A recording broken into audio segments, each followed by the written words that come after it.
ఇక్కడ పావురాళ్ళపాడులో మన యొక్క ప్రకృతి వైపరీత్యాల నివారణ సంస్థ దానికి కావాలి.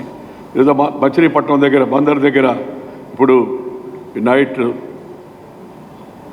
రిమోట్ సెన్సింగ్ ప్రాజెక్ట్ అవుతుందో అది ఏర్పాటు కానీ ఇలా వరుసగా చూస్తూ అనంతపురం దాకా వెళితే ప్రతి జిల్లాకి ఏదో ఒక ప్రాజెక్టు మంజూరు చేయడం జరిగింది. నేను అది నా కర్తవ్యంగా భావించాను ప్రభుత్వం మీద ఒత్తిడి ఇవ్వడానికి.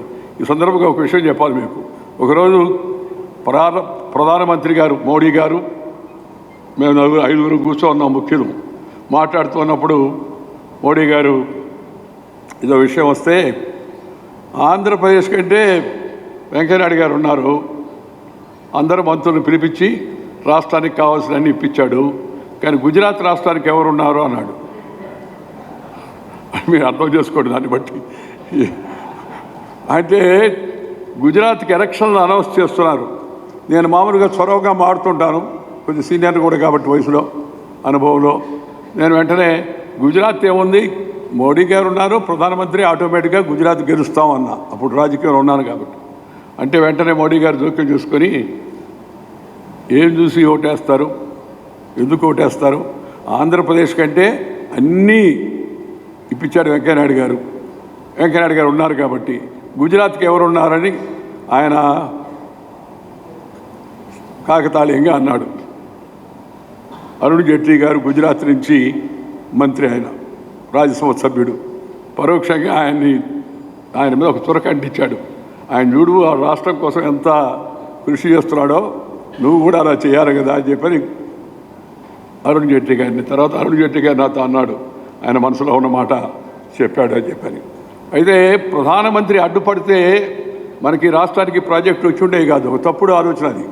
ప్రధానమంత్రి గారు నేను చెప్పిన సూచనలు చేసిన పనులతో, అలాగే చంద్రబాబు నాయుడు గారి కోరికలతో ఆయన అంగీకరించి ఆయన ఆమోదం ఉండబట్టి దాన్ని వర్క్ చేయడానికి, దాని కింద ఇంప్లిమెంటేషన్కి కావాల్సిన సాధనం అవన్నీ కూడా మేము ప్రయత్నం చేయడం జరిగిందని చెప్పిన సందర్భంగా మీ అందరికీ కూడా మనం చేస్తున్నాను. అది ఒకటి. రెండోది మిత్రులారా, ఈరోజు ఈ వెంకయ్య నాయకుడు అనే పుస్తకాన్ని పాత్రికేయుడు మిత్రుడు శ్రీ మాశర్మ రచించాడు. నాకు ఈ యొక్క జీవిత చరిత్ర ఆత్మకథ రాయడం నాకు ఇష్టం లేదు. చాలామంది చెప్పారు నాకు, సార్ ఆత్మకథ రాయండి సార్, మీ అనుభవాలన్నీ జనానికి ఉపయోగపడాలి కదా అని. నేను రాయడానికి సుముఖం చూపించాల. ఎందుకంటే ఆత్మకథ అంటే ఆటోబయోగ్రఫీ. నేను రాస్తే అనేక విషయాలు వాస్తవాలు చెప్పాలి. అది ఇప్పుడు బతుకున్న వాళ్ళకి చాలామందికి అంత రుచికరంగా ఉండకపోవచ్చు, కొంత ఇబ్బందికరంగా ఉండవచ్చు. కొన్ని విషయాలు కొంతమందికి ఇబ్బందికరంగా ఉండవచ్చు. ఎప్పుడు ఏం జరిగింది, ఎవరు ఏం చేశారు అని. అందుకని నేను రాయను అని చెప్పాను. చెప్తే ఇంక మిత్రులు కొంతమంది పోరాడి, అటుగా సార్ అనుభవాలు తెలవకపోతే ఎట్లా అంటే, కొంతమంది మేము రాస్తామని ముందుకు వచ్చారు. వస్తే దానికి కూడా నేను అనుకూలంగా లేకుండా ఉన్నాను. కానీ మిత్రులు చాలామంది నాకు నచ్చ చెప్పారు, సార్ చరిత్ర జనానికి తెలవాలా అంటే తెలవడం మంచిదే కదా అన్నా. నేను చరిత్ర దానంతా రాసుకోవచ్చు సార్, ఎవరో ఒకరు రాయాలా అని చెప్పి నాకు మన యాదగడ్డ లక్ష్మీప్రసాద్ ఒకరోజు గట్టిగా పోరాడి చెప్పాడు. ఎవరో ఒకరు రాయాలి కదా సార్, రాసేదానికి మీరు అనుమతి ఇవ్వాలి కదా అని. అలా చేస్తున్నప్పుడు ఇంగ్లీషులో శ్రీ నగేష్ కుమార్ అని హిందూ హైదరాబాద్ ఎడిటర్గా ఉన్న నగేష్ కుమార్ ఇంగ్లీష్లో రాశాడు. దాన్ని ప్రధానమంత్రి గారు 2 సంవత్సరాల కిందట ప్రధానమంత్రి గారు స్వయంగా దాన్ని మరి ఆవిష్కరించి ఆయన 21 పత్రికల్లో వ్యాసాలు రాశాడు నా 75వ జన్మదినోత్సవం సందర్భంగా. ఆ తర్వాత తెలుగులో మా శర్మ ఇవాళ వెంకయ్య నాయకుడు అనే పేరుతో ఈ పుస్తకాన్ని రాశాడు. దాన్ని మొన్న హైదరాబాద్లో విడుదల చేయడం జరిగింది.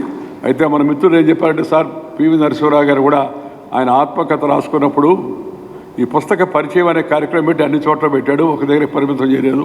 అందుకని మీరు కూడా చేస్తే బాగుంటుందని.